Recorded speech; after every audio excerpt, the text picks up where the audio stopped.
Good morning. বেশ সুন্দর ঠান্ডা পড়েছে, কিন্তু ঠান্ডাটা কতক্ষণ থাকবে জানি না। শুনছি রবিবার থেকে নাকি ঠান্ডা আবার কমে যাবে, তার কিছুটা এখন বুঝতে পারছি। আজকে দেখো কীরকম একটা রোদ উঠেছে, মানে রোদ ওঠেই নি বলতে গেলে, হালকা হালকা।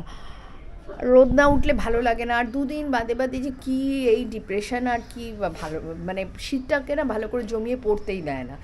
শীত না পড়লে দেখবে ভাল লাগে না। আমার আবার শীতকালটা খুব ভাল লাগে, বেশ জমজমাট ঠান্ডা পড়বে, লেপ গায়ে দিয়ে শোবো, বেশ মানে উলেন গার্মেন্টস যেগুলো আছে সেগুলো পরবো, সেগুলো সদ্ব্যবহার হবে। শীতকালে খাওয়া দাওয়া বলো, কফি খাওয়া বলো, সব কিছু বেশ একটা সময়টা বেশ আনন্দের। শীত ভালো করে না পড়লে না মেজাজটা ভালো লাগে না। ব্রেকফাস্টে বানানো হয়েছে উপমা।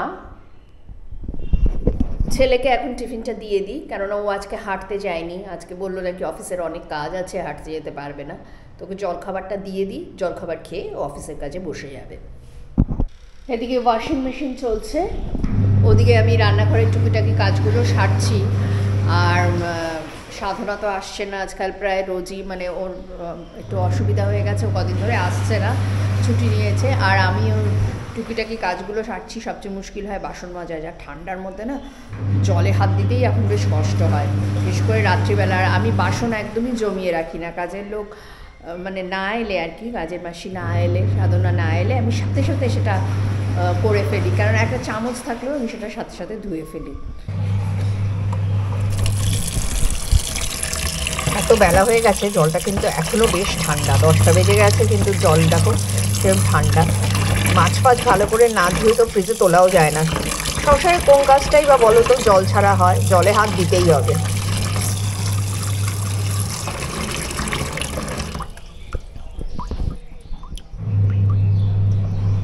কালকে সবজি কেটে রেখে গেছে, রান্না করে যে দিদি।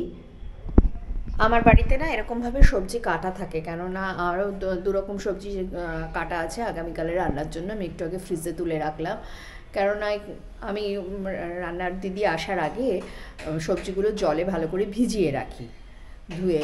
তা না হলে কি বলো তো, আজকাল তো অনেক কেমিক্যাল টেমিক্যাল দেয়, যতটা পারা যায় সাবধানে থাকা। আর বাজারের দোকানদাররাই বলে যে একটুখানি মানে এগুলো ভালো করে জলে ভিজিয়ে রাখবেন। যাই হোক, যতটা সম্ভব সাবধানে থাকা যায় আর কি। সব কাজ টাজ সেরে আমি এখন 1 কাপ গরম কফি নিয়ে বসলাম। এই সময় বেশ ভাল লাগে শীতকালে, ঠান্ডা ঠান্ডা কাজ টাজের পর জল টল অনেক ঘেটেছি, তো এখন গরম কফি খেতে বেশ ভাল লাগে। তাও বেশ অন্যদিন রোদে বসে খাই, আজকে এখনও তেমন জোরদার রোদ ওঠেনি, আর উঠবে বলেও মনে হচ্ছে না। কাল থেকে তো নাকি আবার ঠান্ডাও কমে যাবে, দেখা যাক কী হয়। আজকে লাঞ্চে হয়েছে লাউ, ধনেপাতা বড়ি দিয়ে, আর ভেটকি মাছ ফুলকপি দিয়ে। আর এখানে একটুখানি বেঁচে গেছে উপমা ব্রেকফাস্টে, এটা তুলে রাখবো এখন।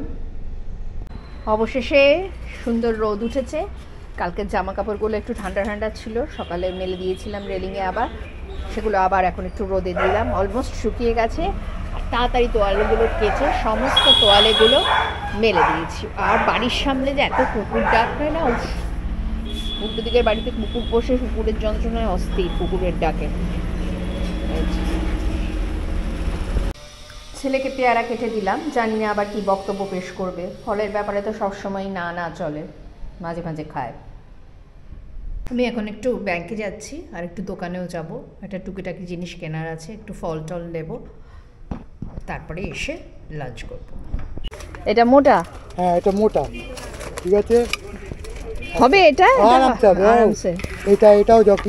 আচ্ছা, এটা কি পাতলাটা? এটা পাতলাটা, এইগুলো। আচ্ছা আচ্ছা,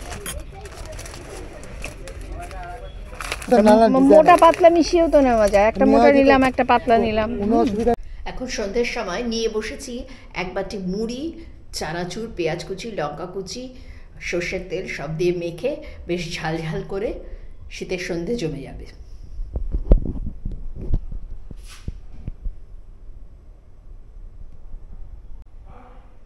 যাই হোক, সন্ধ্যে থেকে বাড়িতেই আছি। ওদিকে ছেলের বন্ধুরা এসছে, প্রচণ্ড আওয়াজ হচ্ছে, চিল্লামিল্লি শুনতেই পাচ্ছ।